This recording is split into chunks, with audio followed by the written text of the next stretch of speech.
Hey guys, it's Kristen here with Find Your Balance Dog Training. I am out for one of my daily structured leash walks with Miss Olive, the Boxer Valley Bull mix. I just wanted to show you guys how amazing she's doing on her walk and also with all of her other training so far. So when Olive first arrived, she was highly anxious, highly reactive. There was a lot going on with Miss Olive.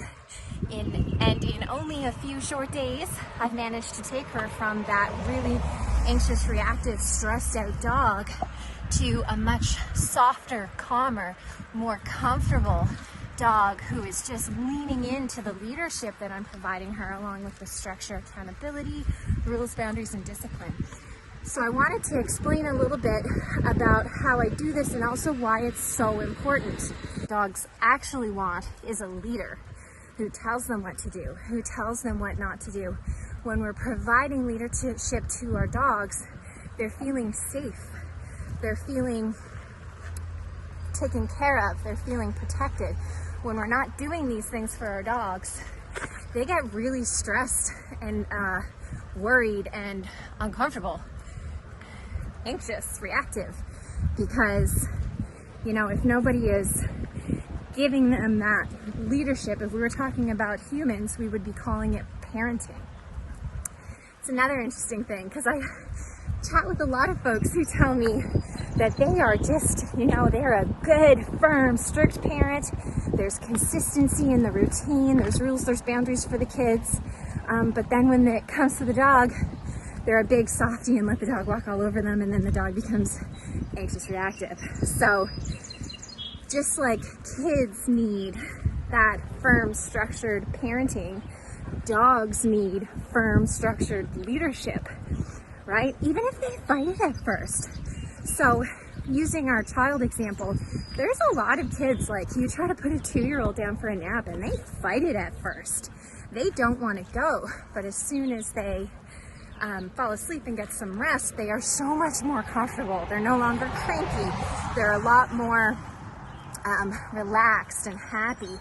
And the same thing happens with our dogs when we start introducing leadership and structure to them. You know, at first it's really uncomfortable because it's new, it's different. They've never had it from us before, but then they really lean into it. And when they settle into this new, very structured, consistent routine that includes firm leadership, rules, boundaries, accountability, discipline, all the stuff that the dogs truly need, then we end up with dogs who really settle into being comfortable in their own skin, much more relaxed, constantly seeking that leadership. Olive is just following me past, I don't know if you noticed, but following me past dogs, past people. There were some kids on bikes, not even batting an eye at it, you know? Prior to Sunday, when she was dropped off to me, she would be screaming, lunging, barking at all these things because she didn't have the leadership that corrected the unwanted behavior and then told her what she should be doing instead, which is calmly healing beside her handler and ignoring all that stuff. So I know when you watch these videos, it looks like it's just so easy because the changes in what the human are doing appear to be quite subtle, but there is a massive change in my perspective, in my leadership, in how I structure and communicate with these dogs so that I can help bring out the absolute best qualities in them while we start to correct the worst qualities and get those guys sort of swinging more towards a much more balanced, healthier state of mind.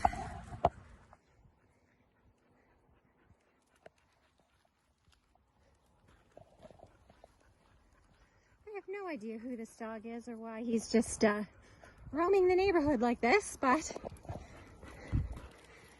another little opportunity to show you how great Olive is doing by ignoring it.